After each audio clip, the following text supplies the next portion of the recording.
Hello friends, welcome to all.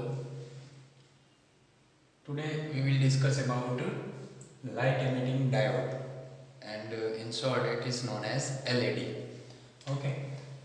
So તમે ઘણી જગ્યાએ સાંભળેલું જ હશે કે LED છે. તો LED શું છે? It is the light emitting diode. એક પ્રકારનો ડાયોડ જ છે. આપણે અગાઉ જોઈ ગયા છીએ કે ડાયોડ અલગ અલગ ટાઈપના હોય છે.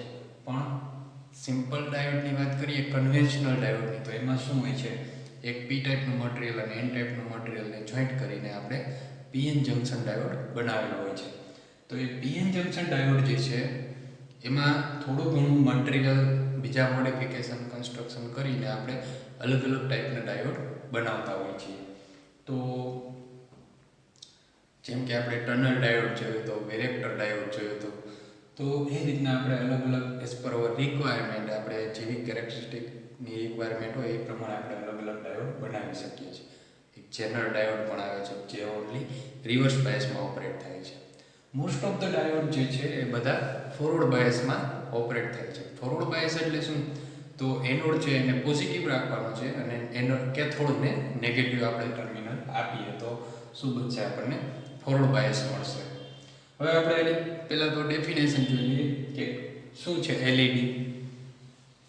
LED emits a fairly narrow bandwidth of visible means usually red, orange, yellow or green. એને આપણે શું કહી શકીએ? Visible light. તો usually red, orange, yellow, green જે છે એ આપણને વિઝિબલ સ્પેક્ટ્રમમાં મળે. ઓર ઇનવિઝિબલ લાઇટ એટલે કે ઇન્ફ્રારેડ લાઇટ. ઇન્ફ્રારેડ લાઇટ હોય એને આપણે જોઈ શકતા નથી તો એ કઈ કહેવાય? Invisible. Or invisible light when its internal diode junction is stimulated by a forward electric current or voltage. એટલે કે LED ની અંદર એક ઇન્ટરનલ જંક્શન હશે, જે જંક્શન એટલે કે પીએન જંક્શન. તો ઇન્ટરનલ પીએન જંક્શન છે એમાં તમે વોલ્ટેજ અથવા કરંટ આપો એટલે અલ્ટિમેટલી તો આપણે શું આપીએ છીએ? પાવર. ઓકે. તો કઈ રીતે આપવાનું? તો એને ફોરવર્ડ બાયસમાં રાખવાનું છે. એટલે કે ફોરવર્ડ કરંટ કીધું છે ને અહીંયા જો. Forward electric current it means current flowing from anode to cathode. એને આપણે શું કહીએ છીએ? Forward current. તો એ રીતે LED છે એમાં આપણે ફોરવર્ડ બાયસમાં વોલ્ટેજ અથવા કરંટ આપશું તો શું થશે? એમાંથી ફેરલી લાઇટ એમિટ થશે. એટલા માટે એનું નામ આપેલું છે લાઇટ એમિટિંગ ડાયોડ. ઓકે. હવે અહીંયા મેં કંઈક વિઝિબલ સ્પેક્ટ્રમમાં લખેલું છે GaAsP. It means it is a type of semiconductor material. જેવી રીતે આપણને બે ટાઈપથી આપણે પરિચિત છીએ, સિલિકોન અને જર્મેનિયમ.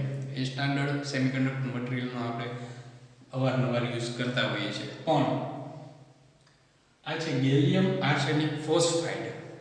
જો ગેલિયમ આર્સેનિક ફોસ્ફાઇડ મટીરિયલનો યુઝ આપણે કરીશું તો આપણને કેવું મળશે? વિઝિબલ સ્પેક્ટ્રમ મળશે. એટલે કે લાઇટ કેવા ટાઈપની મળે? Red, orange, yellow, green. Okay. અને જો ઇનવિઝિબલ લાઇટની રિક્વાયરમેન્ટ હોય તો ગેલિયમ આર્સેનાઇડનો આપણે યુઝ કરવો પડશે. એટલે કે GaAs. ઓકે. તો આ બે ટાઈપના મટીરિયલ છે, ગેલિયમ આર્સેનાઇડ ફોસ્ફાઇડ અને ગેલિયમ આર્સેનાઇડ, કે જેનો યુઝ કરીને આપણે LED નું કન્સ્ટ્રક્શન કરી શકીએ છીએ. એટલે કે LED બનાવી શકીએ છીએ. હવે આ જે ફેનોમેના થયો કે વોલ્ટેજ અથવા કરંટ આપવાથી આપણને લાઇટ મળે, એ ફેનોમેનાને શું કહેવાય છે? નામ ઇલેક્ટ્રોલ્યુમિનન્સ. ઓકે. એટલે આ વર્ડ ઇલેક્ટ્રોલ્યુમિનન્સ અહીંયા મેં લખેલું શું કામ? કારણ કે આનો જે પ્રિન્સિપલ છે એ ઇલેક્ટ્રોલ્યુમિનન્સ છે ફેનોમેના. એટલે ઇલેક્ટ્રોલ્યુમિનન્સ એટલે શું? તો કોઈ પણ સેમિકન્ડક્ટર ડિવાઇસ હોય એમાં તમે ફોરવર્ડ કરંટ ફ્લો કરાવો તો શું થશે? એમાંથી લાઇટ એમિટ થશે. એટલે કે એને આપણે કહીશું ઇલેક્ટ્રોલ્યુમિનન્સ. ઇલેક્ટ્રિકલનો યુઝ કરીને આપણે લ્યુમિનન્સ મેળવીએ છીએ, એટલા માટે ઇલેક્ટ્રોલ્યુમિનન્સ કહેવાય છે. ઓકે. તો આ થઈ ગયું આપણું ડેફિનેશન. ઓકે. અહીંયા આપણે કન્સ્ટ્રક્શન આપેલું છે. હવે કન્સ્ટ્રક્શનની અંદર આમ તો સિમ્પલ પીએન જંક્શન ડાયોડ જ આવશે, પણ અહીંયા જો આપણે જોઈએ તો શું અલગ વસ્તુ આપણે જોઈ શકીએ છીએ એ જોઈએ. પેલા તો નીચેની સાઈડ શું છે, ગોલ્ડ ફિલ્મ કેથોડ. એટલે આ જે વસ્તુ છે નીચે એ કેથોડ છે. કેથોડ કઈ રીતે બનાવવાનું છે તો એપિટેક્સિયલ. એપિટેક્સિયલ છે એ ફેબ્રિકેશનની એક ટેકનિક છે. તો સૌથી પહેલા તો આપણે કેથોડને એપિટેક્સિયલી ગ્રાઉન્ડ કરવાનો છે. એટલે એપિટેક્સિયલ ટેકનિકનો યુઝ કરીને એન ટાઈપનો કેથોડ આપણે બનાવવાનો છે.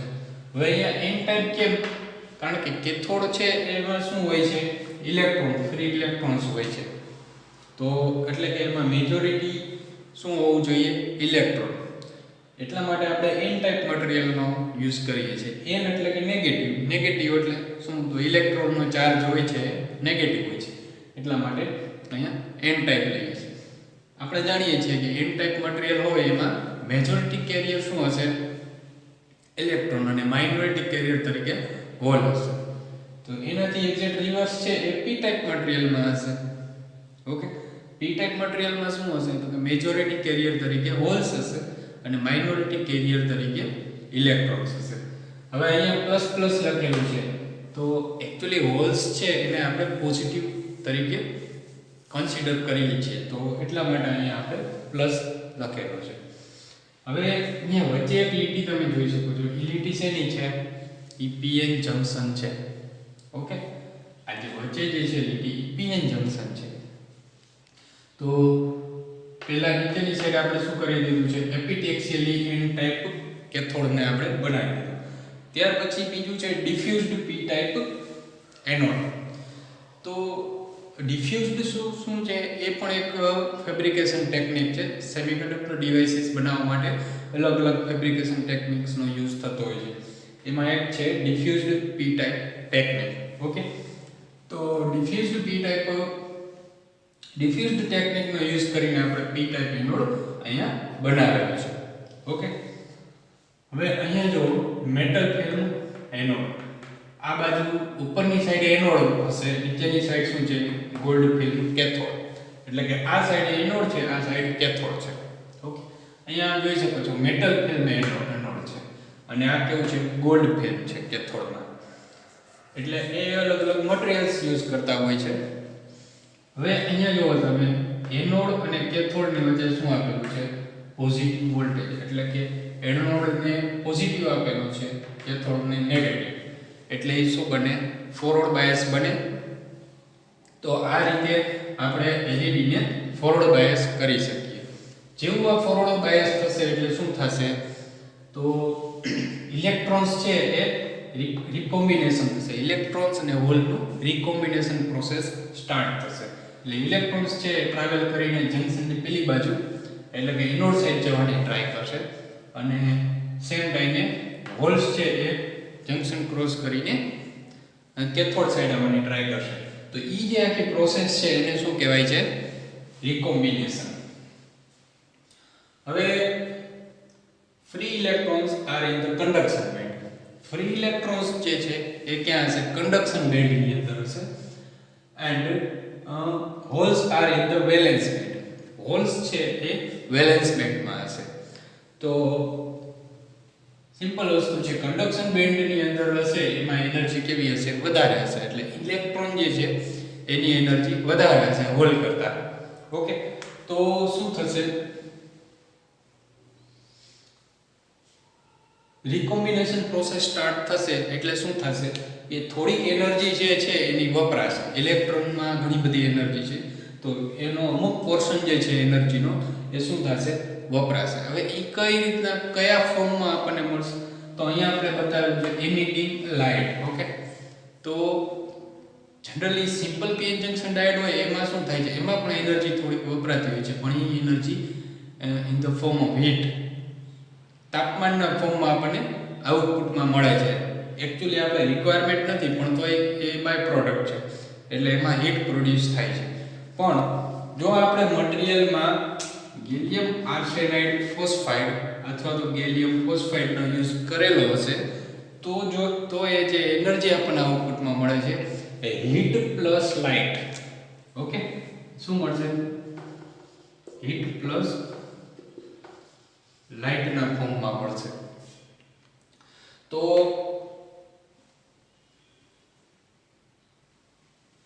અહીંયા કીધું એમ કે આ બે ટાઈપના મટીરીયલ યુઝ કરીએ તો શું મળશે Q of energy by photons. Okay, એટલે કે એ આપણને આઉટપુટ તરીકે શું મળશે? લાઇટ મળશે. તો આ પ્રિન્સિપલ અહીંયા ફૂલફિલ થાય છે. ઇલેક્ટ્રોલ્યુમિનન્સ એટલે કે જેવું આપણે ઇલેક્ટ્રિક વોલ્ટેજ આપીએ છીએ એટલે એમાંથી કરંટ ફ્લો થાય છે અને આપણને લાઇટ એમિટ મળે છે. તો એ થઈ ગયું લાઇટ, એમિટિંગ લાઇટ. ઓકે, હવે અહીંયા આપણે સિમ્બોલ જોઈ શકીએ છીએ. આ સિમ્બોલ છે એ જનરલી કેવો છે? સિમ્પલ પીએન જંકશન ડાયોડ જેવો જ છે, પણ અહીંયા બહારની સાઈડ એરો બતાવેલા છે. એ શું બતાવે છે? લાઇટ એમિટ થાય છે. જો અહીંયા ખાસ ધ્યાન રાખવાનું છે, અહીંયા ભૂલથી જો તમે અંદરની સાઈડ એરો ડ્રો કરી દેશો તો એ શું બની જશે? ફોટો ડાયોડ બની જશે. ઓકે, અહીંયા ફોટો ડાયોડ નથી પણ શું છે? એલઈડી લાઇટ એમિટિંગ ડાયોડ છે. લાઇટ બહારની સાઈડ આવે છે એટલા માટે એરો જે છે એ બહારની સાઈડ આપણે બતાવેલો છે. અને આ સિમ્પલ એક સર્કિટ બતાવેલી છે કે એલઈડી કઈ રીતે આપણે યુઝ કરી શકીએ. તો અહીંયા આપણે +Vs આપેલું છે, અહીંયા એક રેઝિસ્ટન્સ મૂકેલો છે કારણ કે કરંટને લિમિટ કરવા માટે આપણે શું કરવું પડે? રેઝિસ્ટન્સ રાખવો પડે. અને અહીંયા એલઈડી છે. ઓકે, આ શું છે? Anode plus minus. ઓકે, અહીંયા એનોડ છે, અહીંયા કેથોડ છે. તો એનોડમાં આપણે પોઝિટિવ આપેલું છે, કેથોડને આપણે ગ્રાઉન્ડ કરેલું છે એટલે કે નેગેટિવ. તો આ જે છે એને આપણે કયા ફોર્મમાં યુઝ કરીએ છીએ? ફોરવર્ડ બાયસમાં. બીજી એક વસ્તુ ધ્યાનમાં રાખવા જેવી એ છે કે એલઈડી ને હંમેશા ફોરવર્ડ બાયસમાં જ ઓપરેટ કરવાની હોય છે. જો રિવર્સ બાયસ આપણે આપીએ તો એલઈડી ડેમેજ પણ થઈ શકે છે. ઓકે, એટલા માટે એલઈડી જનરલી ફોરવર્ડ બાયસમાં જ યુઝ થાય છે. હવે આ રેઝિસ્ટન્સની વેલ્યુ કઈ રીતે ફાઇન્ડ કરી છે? કેટલો રેઝિસ્ટન્સ રાખવો? તો એ Rs Vs Vd I. Okay, આ ફોર્મ્યુલાનો યુઝ કરી અહીંયા શું છે? Vs એટલે આ વોલ્ટેજ, સપ્લાય વોલ્ટેજ, Vd એટલે diode voltage. Voltage across diode છે એને આપણે Vd કહીએ છીએ અને ડિવાઇડેડ બાય I નીચે આપણે કરંટ છે.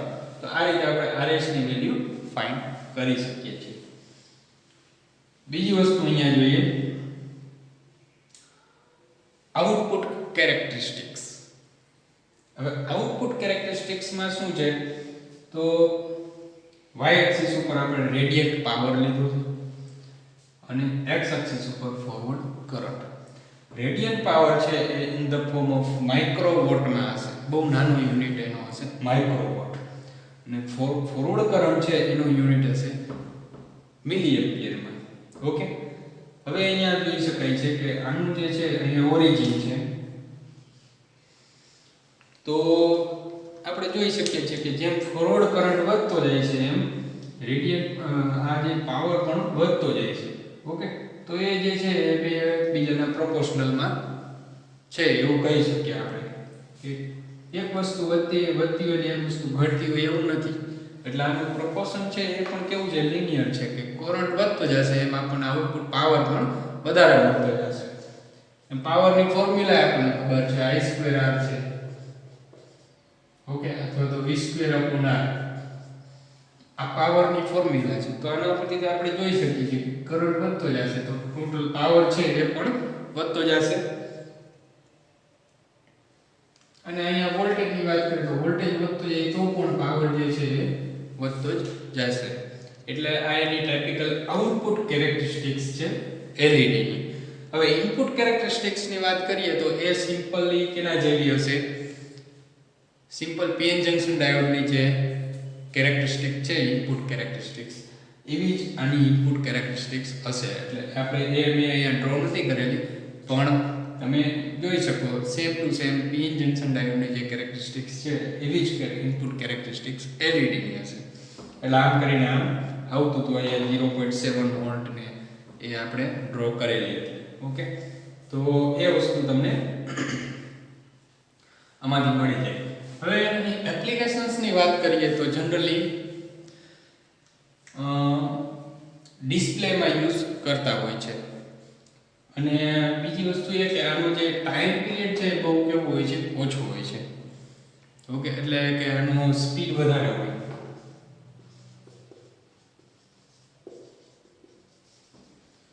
ફ્રેક્શન ઓફ માઇક્રો સેકન્ડમાં છે એ તમને લાઇટ આપી દેશે. જેવું સ્ટાર્ટ કરશો એવું તરત જ આપણને લાઇટ આપી દેશે. જ્યારે બીજા ફિલામેન્ટ લેમ્પ અને એ હશે એમાં શું હશે, એનું સ્પીડ ઓછી હોય છે તો એમાં થોડી વાર લાગશે. તમે શરૂ કરો થોડી વાર પછી એ ફૂલ્લી લાઇટ થશે. જ્યારે આનું જે છે એની સ્પીડ એકદમ હાઈ હોય છે, fraction of micro second. Okay, એટલી વારમાં તમને ફૂલ લાઇટ આપી દેશે તરત જ. તો એટલા માટે આનો યુઝ આપણે ક્યાં કરીએ છીએ? ડિસ્પ્લેમાં. ઓકે, એડવર્ટાઇઝિંગ ડિસ્પ્લે હોય છે, અથવા તો તમે જોયું હશે ટ્રાફિક સિગ્નલમાં જે લાઇટ હોય છે રેડ, યલો, ગ્રીન, એની અંદર જો તમે નજીકથી જોશો તો નાની નાની એલઈડીની સાઇઝ બહુ નાની હોય છે. ઓકે, એમાં બે જ ટર્મિનલ હોય છે. ઓકે, એનોડ અને કેથોડ, અને એક એલઈડીની સાઇઝ એકદમ નાની હોય છે. તો એવી નંબર ઓફ એલઈડી યુઝ કરીને આખી મોટી લાઇટ, ટ્રાફિક સિગ્નલની લાઇટ તો તમે જોઈ હશે કે આવડી મોટી હોય છે. તો એની અંદર નંબર ઓફ એલઈડી એને માઉન્ટ કરેલી હોય છે. તો એ રીતે ત્યાં પણ એનો ઉપયોગ થાય છે. પછી ગિફ્ટ આર્ટિકલ્સની અંદર, ઓકે, ટોયસ, રમકડાની અંદર પણ લાઇટિંગ માટે એલઈડીનો યુઝ કરતા હોય છે. તો એ થઈ ગયું એલઈડી. એટલે જનરલી વધારે પડતો જો એલઈડીનો યુઝ હોય તો એ ક્યાં છે? એડવર્ટાઇઝિંગ ડિસ્પ્લે માટે વધારે થાય છે. અને આજકાલ તો આપણે વ્હાઇટ એલઈડી લેમ્પ પણ ફેમસ છે, કારણ કે એ શું કામ કે એનો પાવર જે છે એ બહુ ઓછો વપરાય છે. એટલે કે 10-15 વોટનો લેમ્પ છે એ પણ ઘણું બધું લાઇટ આપે છે. જ્યારે આપણી કન્વેન્શનલ ટ્યુબ લાઇટ છે એમાં મિનિમમ 40 વોટનો પાવર હોય છે, અમુકમાં 50 વોટ પણ હોય છે. તો એની કમ્પેરિઝનમાં એલઈડી લેમ્પની વાત કરીએ તો એ તમને 15 વોટમાં પણ ઘણું બધું લાઇટ આપે છે. તો આજકાલ એલઈડીનો યુઝ પણ અને ગવર્મેન્ટ પણ એને સપોર્ટ કરે છે એલઈડી લાઇટ આપણે યુઝ કરવા માટે. તો એ થઈ ગયું એની એપ્લિકેશન્સની વાત. તો આટલી વસ્તુ છે. ઓકે, એલઈડીની અંદર સૌથી પહેલાં તો આપણને એનું પ્રિન્સિપલ ખબર હોવી જોઈએ, જે છે ઇલેક્ટ્રોલ્યુમિનન્સ. બરાબર, એનું કન્સ્ટ્રક્શન. હવે ઇલેક્ટ્રોલ્યુમિનન્સ શું છે? તો જેવી રીતે ઇલેક્ટ્રિકલ એનર્જી આપણે ઇનપુટ તરીકે આપીએ છીએ, એટલે કે વોલ્ટેજ અથવા તો કરંટ, તો આપણને લાઇટ આઉટપુટની અંદર શું મળે છે? લાઇટ મળે છે. તો એ કોઈ પણ સેમિકન્ડક્ટર મટીરિયલ હોય એમાં જો આ પ્રોપર્ટી હોય તો એને આપણે ઇલેક્ટ્રોલ્યુમિનન્સનું ફેનોમેના કહી શકીએ. ઓકે, હવે અહીંયા આપણે વાત કરી કે રિકોમ્બિનેશન થાય છે. તો એ રિકોમ્બિનેશન છે એના લીધે હીટ અને લાઇટ બંને પ્રોડ્યુસ થશે. ક્યારે થશે? તો જ્યારે આપણે યુઝ કરેલું છે જીએસપી, એટલે કે ગેલિયમ આર્સેનાઇડ ફોસ્ફાઇડ અથવા તો ગેલિયમ ફોસ્ફાઇડનો યુઝ કરશું ત્યારે આપણને આઉટપુટની અંદર લાઇટ એમિટ થશે. એટલે કે આ મટીરિયલનો જ આપણે યુઝ કરી શકીએ છીએ. અને અહીંયા કીધું કે વિઝિબલ લાઇટની રિક્વાયરમેન્ટ હોય તો આપણે શું યુઝ કરવું પડશે? Gallium arsenide phosphide. અને જો ઇનવિઝિબલ લાઇટની રિક્વાયરમેન્ટ હોય તો ગેલિયમ આર્સેનાઇડનો આપણે યુઝ કરવો પડે. ઓકે, તો આ રીતે આપણે આનો યુઝ કરીએ છીએ. અને આની બીજું એક પ્રોપર્ટી એ છે કે આની સ્પીડ છે એ કેવી છે? બહુ વધારે છે, એકદમ હાઈ છે. એટલે કે ફ્રેક્શન ઓફ માઇક્રો સેકન્ડની અંદર આ તરત આપણને આઉટપુટ આપી દે છે as compare to filament lamp. Okay, filament લેમ્પમાં થોડી એની ઓછી હોય છે સ્પીડ. શરૂ કરીએ ધીમેથી ગરમ થઈને થોડી ફ્રેક્શન લેશે, મિલી સેકન્ડમાં લેશે. તો આ થઈ ગયું total about light emitting diode. Thank you.